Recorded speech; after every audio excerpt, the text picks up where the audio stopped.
Wonderful SR ક્રિએશનમાં આપ સર્વેનું સ્વાગત છે. આજે આપણે જોઈશું પૂનમનું મહત્વ. શા માટે પૂનમ ભરવામાં આવે છે? પૂનમ ભરવાથી થતા લાભ. મિત્રો, વિડીયો પસંદ આવે તો લાઈક, શેર અને જો ચેનલમાં નવા હોય તો ચેનલને સબસ્ક્રાઇબ જરૂરથી કરશો. આપણે જોઈએ છીએ કે ઘણા લોકો પૂનમના દિવસે કોઈને કોઈ મંદિરે જતા હોય છે, ઉપવાસ કરે છે, સત્યનારાયણ ભગવાનની કથાનો પાઠ કરે છે. તેની પાછળ એક ઊંડો આધ્યાત્મિક સંકેત છે, કારણ કે મંદિરોમાં દરરોજ પૂજા આરતી થતી હોય છે.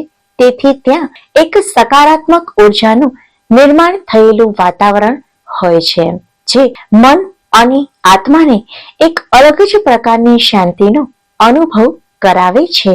પૂનમ તિથિ કોઈ પણ મહિનાની 15મી તિથિ હોય છે. આમ સુદ પક્ષનો છેલ્લો દિવસ એટલે પૂનમ. આ દિવસે ચંદ્ર પોતાની 16 કળાઓથી પૂર્ણ હોય છે. આ તિથિને ધર્મગ્રંથોમાં પર્વ કહેવામાં આવે છે. આ તિથિએ ભગવાન વિષ્ણુ અને શ્રી કૃષ્ણની પૂજા કરવામાં આવે છે. આ દિવસે પવિત્ર નદીઓમાં સ્નાન કરવાનું પણ વિશેષ મહત્વ છે.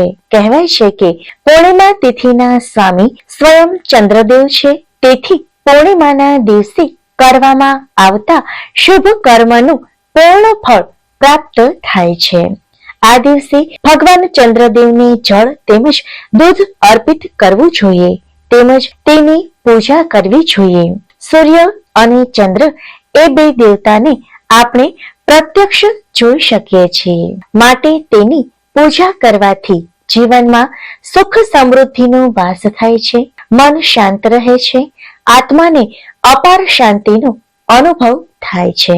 માટે કુળદેવી અથવા તો કોઈ પણ મંદિરે પૂનમના દિવસે જવામાં આવે તો વિશેષ ફળ પ્રાપ્ત થાય છે. જ્યોતિષશાસ્ત્ર અનુસાર દર પૂનમે ચંદ્ર પૂર્ણ કળાએ હોવાથી પૂનમના દિવસે ગોચરમાં સૂર્ય પણ બરાબર ચંદ્રની સામે આવે છે. આમ સૂર્ય અને ચંદ્ર બંને પ્રત્યક્ષ દેવતા છે. સૂર્ય એ આત્મા અને ચંદ્ર એ મનનું પ્રતીક છે. આમ સૂર્ય અને ચંદ્ર પૂનમના દિવસે એક સીધી રેખામાં આવે છે. તેથી તેમની સંયુક્ત ઉર્જાનો પ્રવાહ પૃથ્વી પરના ધાર્મિક સ્થળોએ બમણો થાય છે. આમ પૂનમના દિવસે દેવદર્શને જવાથી આપણા શરીર અને મનને આ સકારાત્મક ઉર્જા મળે છે. મંદિરે ખાલી હાથે ન જવું જોઈએ.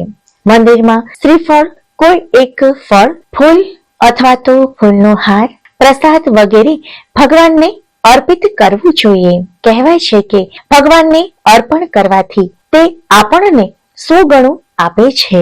માટે સારા કર્મ કરવા જોઈએ. જરૂરિયાતમંદને વસ્ત્ર, અન્ન વગેરેનું દાન અવશ્ય કરવું જોઈએ. યથાશક્તિ ગરીબોને માટે જે કંઈ પણ બની શકે, ફૂલ નહીં તો ફૂલની પાંખડી, તે કરવું જોઈએ. તેનાથી ભગવાન પ્રસન્ન થાય છે. અન્નદાન એ મહાદાન છે. આ દિવસે સુયોગ્ય બ્રાહ્મણને ભોજન કરાવવું જોઈએ. આમ ભૂખ્યાને ભોજન કરાવવાથી અનેક ગણું પુણ્ય પ્રાપ્ત થાય છે. આમ પૂનમના દિવસે દેવ દર્શને જવાથી વિશેષ લાભ પ્રાપ્ત થાય છે. મિત્રો, વિડીયો પસંદ આવે તો લાઈક, શેર અને જો ચેનલમાં નવા હોય તો ચેનલને સબસ્ક્રાઇબ જરૂરથી કરશો. આભાર.